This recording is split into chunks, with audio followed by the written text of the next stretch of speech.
భగవద్గీత సర్వ మానవాళి కోసం.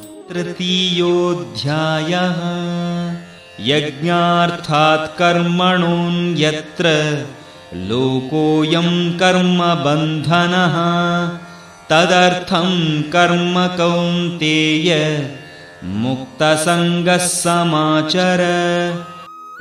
పనుల్ని ఒక యజ్ఞంలాగా భగవత్ అర్పితంగా చెయ్యాలి. లేదా ఆ పనులు మనలను ఈ జగత్తులో కర్మబంధములలో కట్టివేస్తాయి. కాబట్టి ఓ కుంతీపుత్రుడా, నీకు నిర్దేశింపబడిన విధులను వాటి ఫలితములపై ఆసక్తి లేకుండా ఈశ్వర తృప్తి కోసం నిర్వర్తించుము. కత్తి బందిపోటు చేతిలో ఉంటే అది జనులను భయభీతులను చెయ్యడానికి లేదా చంపడానికి ఆయుధమవుతుంది. అదే ఒక శస్త్రచికిత్స వైద్యుడి దగ్గరుంటే జనుల జీవితాలను కాపాడే పనిముట్టుగా ఉంటుంది. కత్తి దానికదే ప్రమాదకరమైనది కాదు, అలాగే శుభకరమైనది కాదు. దాన్ని వాడే విధానం బట్టి దాని ప్రభావం ఉంటుంది. అదే ప్రకారంగా పని అనేది మంచిదా చెడ్డదా అని చెప్పలేము. మానసిక దృక్పథం బట్టి అది ఉన్నతికి కారకం కావచ్చు, లేదా బంధన కారకం అవ్వచ్చు. తన ఇంద్రియ సుఖాల కోసం, అహంకార తృప్తి కోసం చేసే పని ఈ భౌతిక జగత్తులో బంధన కారకమవుతుంది. కానీ ఒక యజ్ఞంలాగా ఆ పరమాత్మ ప్రీతి కోసం చేసిన పని మాయా బంధాల నుండి విముక్తి కలిగించి దైవానుగ్రహాన్ని ఆకర్షిస్తుంది. కర్మలు, పనులు చేయడం అనేది మన యొక్క సహజ స్వభావం కాబట్టి ఈ రెంటిలో ఏదో ఒక్క దృక్పథంతో పనిచేయాలి. మన మనస్సు నిశ్చలంగా ఉండలేదు కాబట్టి మనం ఏదో ఒక పని చెయ్యకుండా ఒక్క క్షణం కూడా ఉండలేము. మనము కర్మలను భగవత్ అర్పితముగా చెయ్యకపోతే మన ఇంద్రియ మనస్సుల సంతృప్తి కోసం పని చేయవలసి వస్తుంది. అలా కాకుండా పనులను యజ్ఞంలాగా చేస్తే మనం సమస్త ప్రపంచాన్ని, దానిలో ఉండే ప్రతిదాన్ని భగవత్ సంబంధంగా చూసి అవి పరమాత్మ సేవలోనే ఉపయోగపడాలని భావిస్తాము. శ్రీరామచంద్రుడి పూర్వీకుడైన రఘు మహారాజు ఈ విషయంలో ఒక చక్కని ఆదర్శం చూపించాడు. రఘు మహారాజు విశ్వజిత్ యజ్ఞాన్ని చేశాడు. దానిలో తనకున్న సంపదనంతా దానం చేయవలసి ఉంటుంది.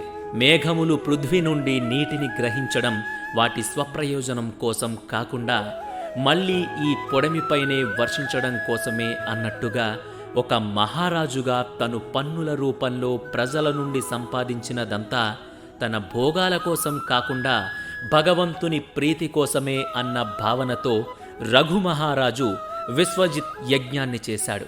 కాబట్టి తన ఐశ్వర్యాన్నంతా దేవుని ప్రీతి కోసం తన ప్రజల సేవలో వినియోగించాలని నిర్ణయించాడు.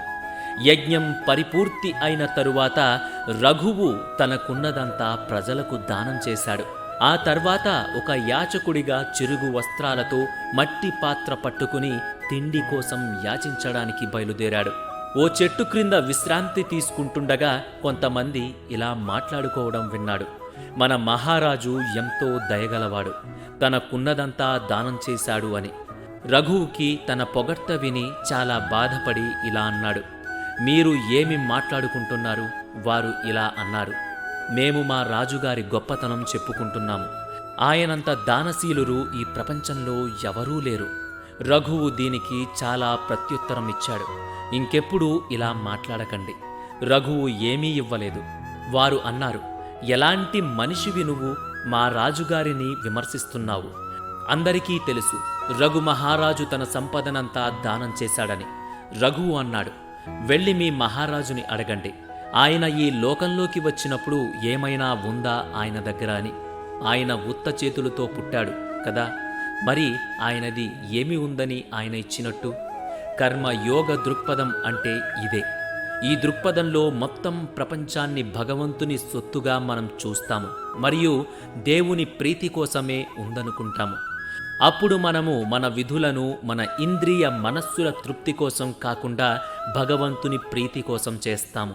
విష్ణుమూర్తి ప్రచేతసుడికి ఈ విధంగా ఉపదేశించాడు. పరిపూర్ణ కర్మయోగులు తమ ప్రాపంచిక సంసారిక విధులను నిర్వర్తిస్తూనే ఉన్నా వారి అన్ని కర్మఫలాలకు నన్నే అనుభవించే వానిగా తెలుసుకుని తమ పనులన్నిటినీ నాకు యజ్ఞములా చేస్తుంటారు. వారికున్న కొంచెం తీరిక సమయంలో కూడా నా కీర్తి లీలలను శ్రవణం కీర్తనం చేస్తుంటారు. అలాంటి వారు ఈ ప్రపంచంలో జీవిస్తున్నా వారు చేసే పనులు కర్మబంధాలలో చిక్కుకోవు.